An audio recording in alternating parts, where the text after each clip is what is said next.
Com a invenção da lâmpada por Thomas Edison no século XIX, as pessoas queriam ter lâmpadas nas suas casas, comércios e ruas. Mas para isso, seria necessário uma rede de transmissão de energia elétrica para atender a grandes populações. Até porque cada pessoa ter um gerador em casa seria bem inviável. Ainda é hoje 2023. Em 1882, Edison inaugurou a Pearl Street Station, que foi a primeira estação de energia elétrica do mundo. Ela tinha capacidade para gerar energia elétrica suficiente para acender mais de 3.000 lâmpadas em Nova York. E ele optou por utilizar corrente contínua. Talvez isso não soe estranho para vocês até eu complementar isso com outro fato. Atualmente, na produção e transmissão de energia, nós não usamos a corrente contínua, e sim corrente alternada. E o mais interessante é que a corrente alternada virou o padrão porque Edison perdeu uma batalha contra outras duas pessoas, Nikola Tesla e George Westinghouse. Então por que Edison defendia o uso da corrente contínua? Só antes de responder isso e entrar na batalha do Edison contra Tesla, eu vou falar de outra disputa atual, a de proteção da privacidade online. E se eu te dissesse que existe uma maneira fácil de vencer a guerra contra a invasão de privacidade sem nem se preocupar com isso? A NordVPN, parceira desse vídeo, é uma revolução na privacidade digital que oferece um alto nível de segurança para a proteção dos seus dados online. Com a tecnologia de criptografia de ponta a ponta, a NordVPN garante que as suas informações permaneçam seguras e protegidas contra ameaças online. Com ela, você pode navegar na internet com segurança e privacidade sem se preocupar com o rastreamento de terceiros ou invasões de sua privacidade. Proteja sua privacidade online com a NordVPN acessando nordvpn.com/ciência todo dia ou clique no link da descrição desse vídeo para garantir uma oferta especial. E agora de volta à nossa pergunta. Por que Edison defendia o uso da corrente contínua? A resposta é que a maioria dos geradores e patentes desenvolvidos por eles usavam corrente contínua para funcionar.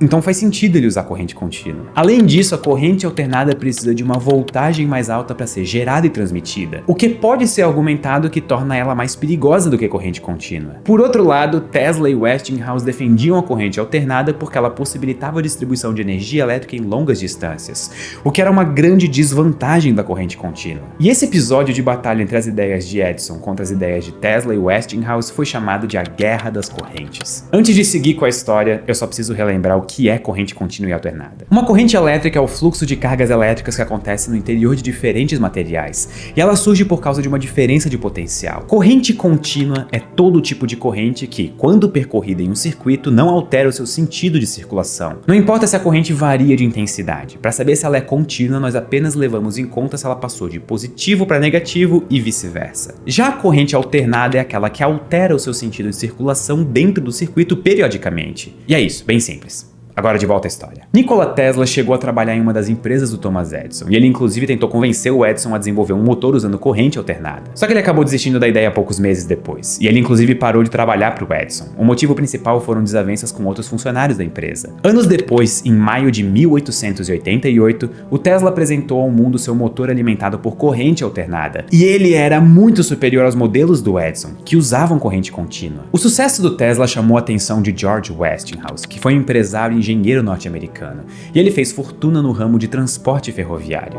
Ele ofereceu ao Tesla ações da sua empresa, que era a Westinghouse Electric Company. Com o suporte dessa empresa, o Tesla desenvolveu transformadores, geradores e projetos de linhas de transmissão. O desenvolvimento de transformadores foi de extrema importância, porque é com eles que é possível converter uma alta tensão para uma tensão mais baixa. Lembram que eu falei agora há pouco que um argumento contra a corrente alternada é que por ela ter uma alta tensão ela pode ser considerada perigosa? É justamente o transformador que torna ela mais segura para ser instalada em casas e comércios. E isso fez o Edison começar a se sentir pressionado. A Westinghouse Electric Company chamava a atenção de investidores e empresários. Então, usando a sua influência, ele começou a dar entrevistas para jornais e revistas de todo o país, explicando as diferenças e perigos da corrente alternada, principalmente pela sua alta voltagem, que era letal em caso de contato com seres vivos. Para desacreditar ainda mais o uso da corrente alternada, em uma consultoria ao estado de Nova York, ele até propôs que a morte por eletrocução utilizasse o sistema da Westinghouse Electric Company, a companhia rival. E foi por causa disso que a primeira morte por eletrocução na cadeira elétrica ocorreu em 1890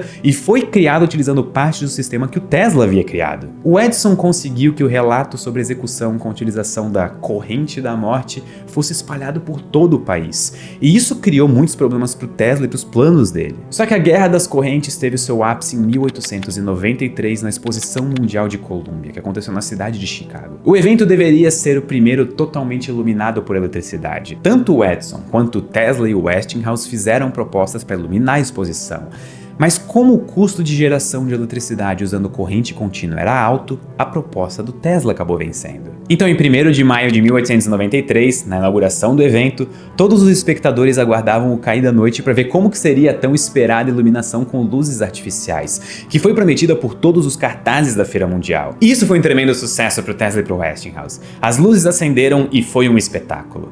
Eles conseguiram provar que a tecnologia usando corrente alternada podia ser utilizada em grande escala e que ela era mais barata e muito mais avançada do que o sistema do Edison. O Edison perdeu a guerra das correntes, mas eu acho importante lembrar que ele ainda é Thomas Edison. Ele pode até ter perdido essa disputa, mas ele continua na história como um inventor e empresário, além de um visionário. E mais um ponto que eu preciso deixar nesse vídeo.